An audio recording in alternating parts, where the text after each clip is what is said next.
செய்ய போகிறோம். காடையோட நெஞ்சு பக்கத்தெல்லாம் எடுத்து வச்சுருக்கேன். இதை பிரியாணிக்கு போட்டுக்கலாம். அந்த லெக் பீஸ் எல்லாம் வச்சுருக்கேன். அது அப்படியே நல்லா ட்ரையாக பறித்து எடுத்துக்கலாம். நல்லாயிருக்கும். அதுக்கு தொட்டுக்கு சாப்பிட்லாம். அதே பிரியாணிக்கு தக்காளி, வெங்காயம், பச்சை மிளகா, இஞ்சி பூண்டு, ஒரு அரை எலுமிச்சம்பழம், மல்லி, புதினா எல்லாம் இருக்குது. அதான் மஞ்சத்தூள், தனி மிளகாத்தூள், மல்லித்தூள்.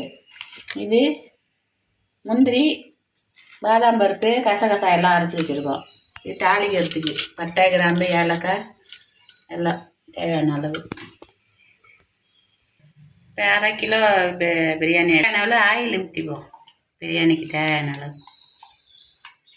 ஒரு 3 ஸ்பூன் ஊற்றிப்போம். அப்புறம் கொஞ்சம் பச்சை நெய் போட்டுக்கலாம்.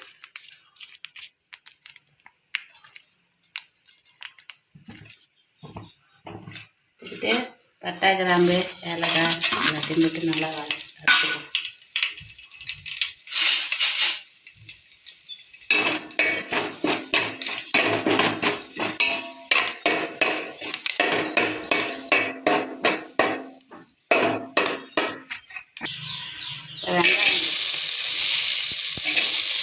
வெங்காயம், பச்சை மிளகா சாப்பிட்ற வரைக்கும் அடிக்கணும். நல்லா வெங்காயம் செவந்து வந்துருச்சு. தக்காளி, இஞ்சி பூண்டு எல்லாத்தையும் போட்டு வதக்கணும்.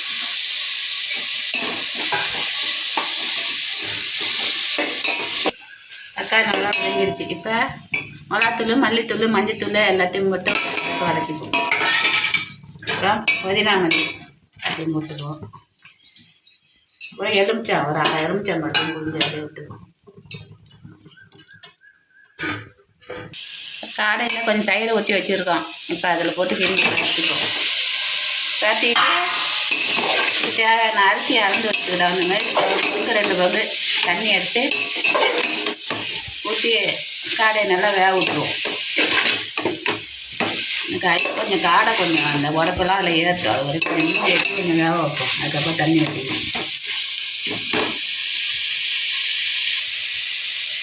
தேவையான அளவுக்கு உப்பு போட்டுக்குவோம்.